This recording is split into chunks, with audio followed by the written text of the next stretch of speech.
Railway पे RVNL screen पर है सर। धीरे धीरे बढ़ रहा है, मतलब अभी भी यहाँ पर ऐसा नहीं है कि कोई ब्रेकआउट जैसी स्थिति या बहुत तेज़ी में आ गए हो, लेकिन क्या ये धीरे धीरे जो रिकवरी है, क्या ये मौका सही है या वेट करें अभी इनके नीचे आने का, उसके बाद एंट्री करनी चाहिए? पहली टिप्पणी आरवीएनएल। देखिए, आरवीएनएल पे जिस तरीके से स्ट्रक्चर बनाया है ऑलमोस्ट 400 के आसपास चल रहा है। मुझे लगता है कि एक बार आप बने रहिए, बहुत जल्दी 410 420 का यहाँ पे प्राइस आएंगे। और अगर 420 के ऊपर क्लोजिंग देता है तो उस केस में आपको यहाँ पे 520 550 तक जाने का पॉसिबिलिटीज है। लेकिन मुझे नहीं लगता कि करंट जोन से आपको एक बार बाय करना चाहिए। मुझे लगता है कि एक बार आपको 360 से लेके 370 का प्राइस के लिए वेट करना चाहिए। ये बात आरवीएनएल को लेकर के निकल के आ रही है। आज एक खबर भी है, जरा एक स्क्रीन पर लेकर के आ जाइए। टेक्समैको रेल पे खबर थी, यहाँ एक बड़े ऑर्डर की खबर आई है और उसके बाद से टेक्समैको रेल अपने अच्छे शानदार मोमेंटम में आता हुआ दिखाई दे रहा है। 535 करोड़ रुपए का ऑर्डर मिला है इनको और सुबह तो काफ़ी तेज़ था, अब थोड़ा सा हल्का ज़रूर हुआ है, 4.5% की तेज़ी है। कैमरून की कैमेल्को कंपनी से वैगन्स और मेंटेनेंस के लिए कंपनी को ये ऑर्डर मिलता हुआ दिखाई दिया है। सर, नए ऑर्डर मिल रहे हैं और अच्छे मोमेंटम में ये शेयर इस समय ट्रेड करता हुआ 5% से ज़्यादा की तेज़ी 182 के आसपास। कैसा लग रहा है आपको? बीते एक महीने में 14% चल भी चुका है। आपकी टिप्पणी क्या होगी टेक्समैको रेल को लेकर के अभी? मुझे लगता है कि विपुल जी, जिस तरीके से स्ट्रक्चर बना है अभी भी चलना बहुत बाकी है। नेक्स्ट बहुत जल्दी आपको यहाँ पे 240 से लेके 250 का टारगेट आना चाहिए। देखिए, फंडामेंटल भी बहुत बढ़िया है, 250 करोड़ के आसपास नीट प्रॉफिटेबल कंपनी है। आप देखेंगे इंडस्ट्री पी ऑलमोस्ट 35 के आसपास है, स्टॉक का पी है बेसिकली 29, बुक वैल्यू भी ठीक ठाक ही है कंपेयर टू इंडस्ट्री। सो आप करंट जोन से भी बाय करके जा सकते हो। जिस तरीके से इसका स्ट्रक्चर है better than other railway counter, तो मुझे लगता है कि यहाँ पे बहुत जल्दी आपको 240 से लेके 250 का प्राइस आना चाहिए। ठीक। नितिन देशवाल जी हमारे एक दर्शक हैं, कह रहे हैं सर इरकॉन 218 पर लिया हुआ है, क्या यहाँ से शिफ्ट हो जाऊँ या फिर किसी दूसरे स्टॉक्स में, और अगर दूसरे स्टॉक्स में जाना है तो 200 के आसपास का कोई शेयर रिकमेंड कर दीजिए। तो अब ये थक गए हैं, कह रहे हैं कि निकल जाएं क्या? 218 पे लिया है, 10-15 रुपये का नुकसान है। मुझे लगता है शायद लंबा समय हो गया, इस वजह से फ्रस्ट्रेट हो रहे हैं। अब क्या सलाह रहेगी सर, क्या निकल जाएं, बने रहें? सर, जी। इंटर रेलवे में आप सबको थोड़ा ऐसा फील होगा कि फ्रस्ट्रेटेड फ्रस्ट्रेटेड, क्योंकि अभी नहीं चलेगा, थोड़ा बहुत टाइम देना पड़ेगा। यही तो मार्केट का गेम है। मार्केट आपका पेशेंस टेस्ट कर रहा है।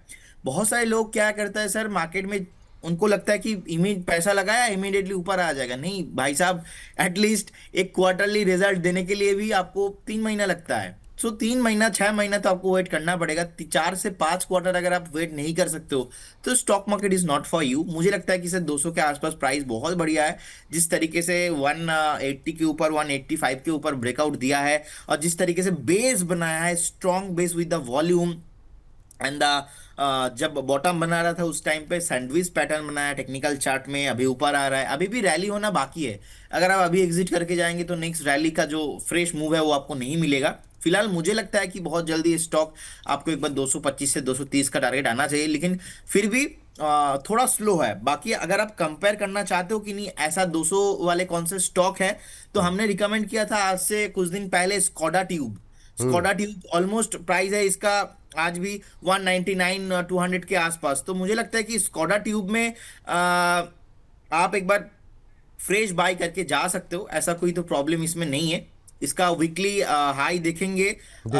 कंटिन्यूअसली लास्ट 4 से 5 हफ्ता हायर हाई क्लोजिंग दे रहा है। Hmm. So as per the chart मुझे लगता है कि आईपीओ के बाद जिस तरीके से हायर हाई क्लोजिंग प्राइस दे रहा है, आप देखेंगे इनका मार्केट कैप थोड़ा स्मॉल है, ज्यादा बड़ा कंपनी नहीं है, 1200 करोड़ के आसपास कंपनी है। हम्म। तो आपको एक स्ट्रिक्टली स्टॉप लॉस मेंटेन करना है। स्ट्रिक्टली स्टॉप लॉस रहेगा मेरा नेक्स्ट वीक के जो लो है ऑलमोस्ट 176 के आसपास, और मेरे ख्याल से बहुत जल्दी आपको यहाँ पे एक बार 235 से लेके 240 का टारगेट आना चाहिए। SCODA स्कोडा के नाम से जरा आप लोग सर्च कीजिएगा।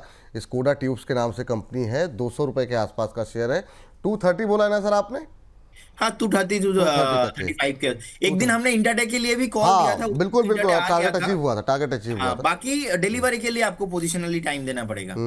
ठीक है, तो ये बात जो है रेलवे में इस पर निकल करके आती है, यहाँ पे ध्यान रखिए आप लोग स्कोडा ट्यूब को लेकर के। तो ये बात यहाँ पर हो गई। सर BML रेलवे में भी है, डिफेंस में भी है, दोनों तरफ हम लोग बात करते रहते हैं इस पर। थोड़ी सी आज रिकवरी है, फ्लैट ट्रेड करता हुआ। बीच में मतलब पिटाई भी अच्छी खासी इसकी हुई। अभी लेवल सही हो गए हैं या थोड़ा और नीचे आने दें? फ्रेश सर एंट्री के लिए? बीच में पिटाई इसलिए हुआ था क्योंकि स्टॉक नॉन स्टॉप भाग रहा है, 3100 से हो गया 4700, कभी भी करेक्शंस नहीं आए, तो इसीलिए ना एक दिन 10% नीचे गिर गया था। तो मुझे लगता है करेक्शन सर अभी भी बाकी है, 4250 तो इजीली पॉसिबल है एक बार। तो एक बार वेट कीजिए, अगर कोई फ्रेश यहाँ पे बाय करना चाहते हो तो एक बार वेट कीजिए, अभी नहीं, अभी हम्म। राइट वैल्यूएशन नहीं है मुझे लगता है।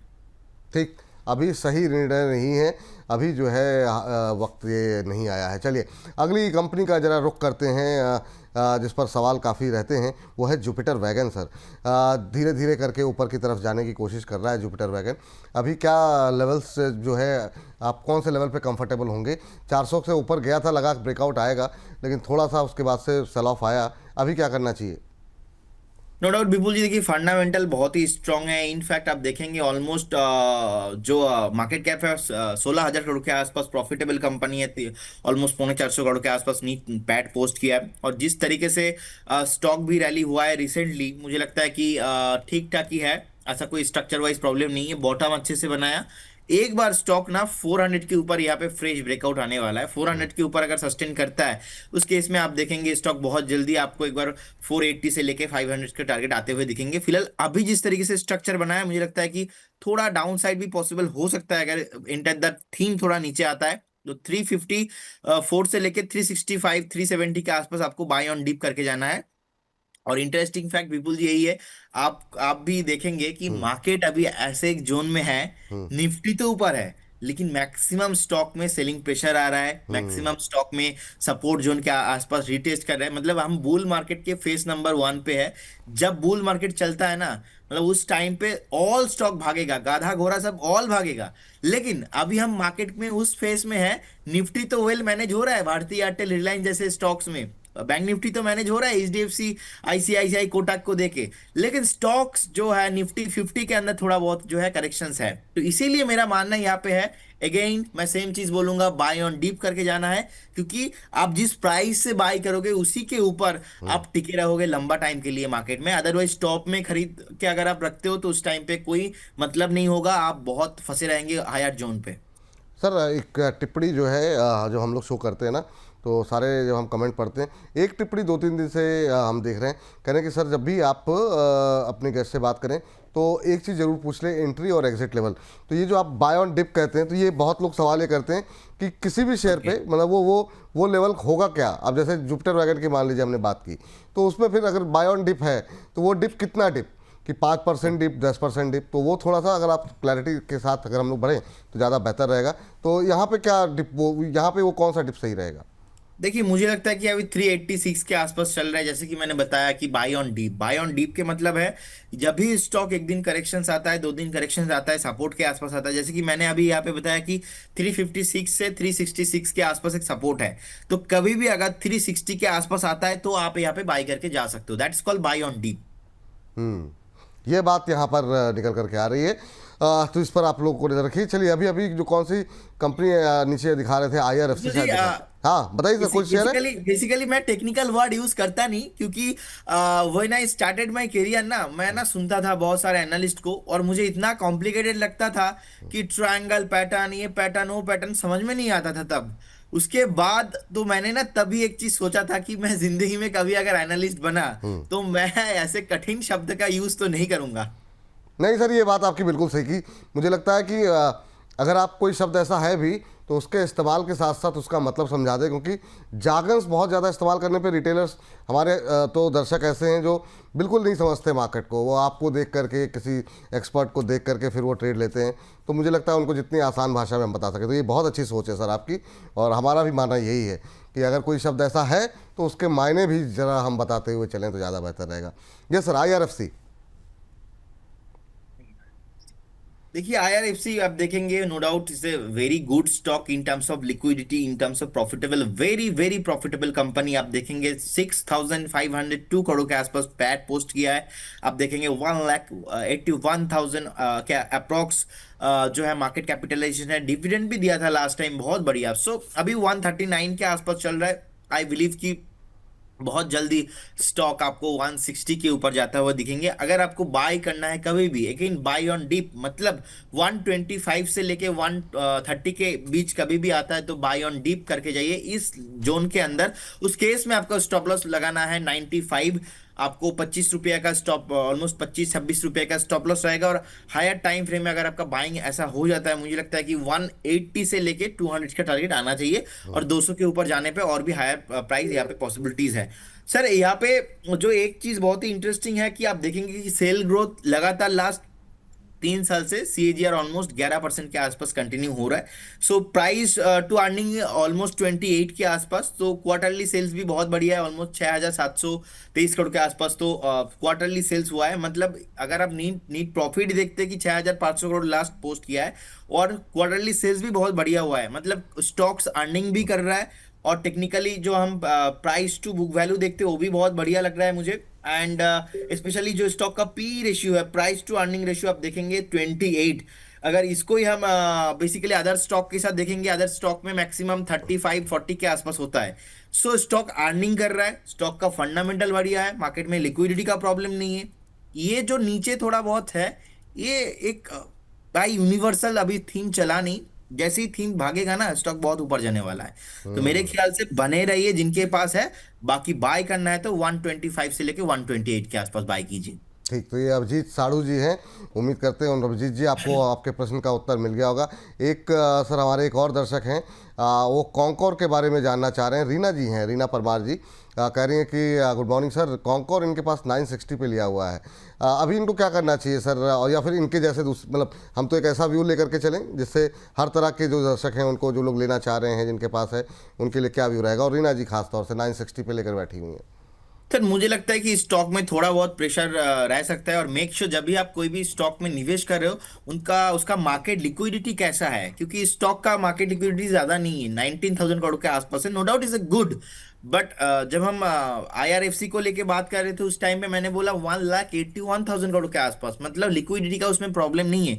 लेकिन इसमें ओनली फॉर अप्रोक्स 20,000 करोड़ के आसपास मार्केट कैप है। तो इसमें ना आपको एक स्टॉप लॉस मेंटेन करना है 721 के आसपास। 721 कभी भी ब्रेक करता है ना, स्टॉक और भी नीचे जा सकता है। और मुझे लगता है कि एक बार अवॉइड करना बेटर रहेगा। लेकिन जिनके पास ऑलरेडी है, बने रहिए with stop loss of 721 of target 785। तो सर एक और जरा दो कंपनियां और रह गई हैं। एक तो रेलटेल, बीते दिनों में यहाँ पे कुछ एक खबरें काफ़ी ज़्यादा आई थी, और जो है आज फ्लैट है 423-24 के आसपास चलता हुआ, 10% के आसपास की रैली रही है इस बीते एक महीने में। कैसे देख रहे हैं सर रेलटेल को? देखिए मैं इसको सर पॉजिटिवली देखता हूँ। और मुझे लगता है कि इसमें क्वांटिटी थोड़ा बहुत आपका और कम होना चाहिए, क्योंकि इसका लिक्विडिटी थोड़ा और कम है। तो इसमें क्या होता है, जिसका लिक्विडिटी थोड़ा कम रहता है उसका बीटा बहुत हाई रहता है, जिसका बीटा बहुत हाई रहता है उसका लिक्विडिटी कम रहता है। बीटा हाई होगा मतलब स्टॉक में जब मोमेंटम आएगा उसमें 10-10% का मोमेंटम आता है, जब गिरता भी है 10-10% गिरता है।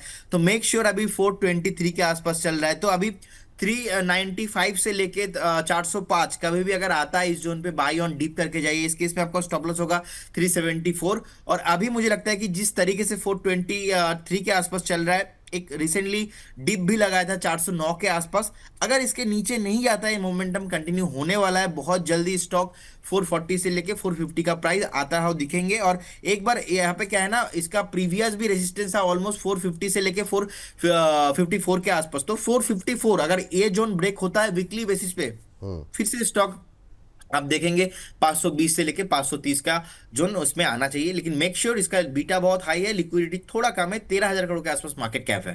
ठीक, तो ये बात है। राइट सर, लास्ट कंपनी, और उसके बाद से फिर आगे बढ़ेंगे। राइट्स पे जरा एक व्यू डालिए। ये रेलटेल काफ़ी चला है 10% के आसपास, और ये बिल्कुल नहीं चला है, तो यहाँ पर कोई अपॉर्चुनिटी है क्या? सर यहाँ पर भी सेम स्ट्रक्चर, मुझे लगता है कि यहाँ पर भी आपको थोड़ा बहुत क्वांटिटी कम होना चाहिए। और ऐसे मैं क्यों बोल रहा हूँ, स्पेशली देखेंगे जब म्यूचुअल फंड मैनेजर या तो जो PMS फंड मैनेजर बाय करते हैं, वो बेसिकली स्टॉक का प्राइस, जो अर्निंग है वो देखते हैं, बुक वैल्यू देखते हैं, प्रॉफिटेबल देखते हैं, रेवेन्यू देखते हैं। तो when you are a investor you need to think like that, कि आप जब ऐसे सोचेंगे ना कि मैं भी एक फंड मैनेजर की तरह सोचूं, मैं जो कंपनी में मैं पैसा लगा वो कंपनी प्रॉफिटेबल होना चाहिए, ज्यादा लिक्विडिटी होना चाहिए, उसका बीटा एक बार चेक किया जाए, तो ऐसे करके आप सोचेंगे तो मुझे लगता है कि बहुत बढ़िया आपका पैसा जो है बन सकता है मार्केट पे। अभी 279 के आसपास चल रहा है, मुझे लगता है कि जिस तरीके से यहाँ पे एक बार 270 के आसपास एक बार डीप लगा है, उसके बाद धीरे धीरे ऊपर आ रहा है, तो मुझे लगता है कि बहुत जल्दी स्टॉक 295 से लेके 300 का प्राइस आना चाहिए। 300 के ऊपर सर, इसके ऊपर एक बार हम देखेंगे कि नेक्स्ट रैली यहाँ पे पॉसिबल है। फिलहाल 300 के नीचे थोड़ा बहुत प्रेशर रह सकता है, और इंटर थीम सर अभी चला नहीं, तो इसीलिए थोड़ा बहुत अभी यहाँ पे कंसोलिडेशन होने वाला है।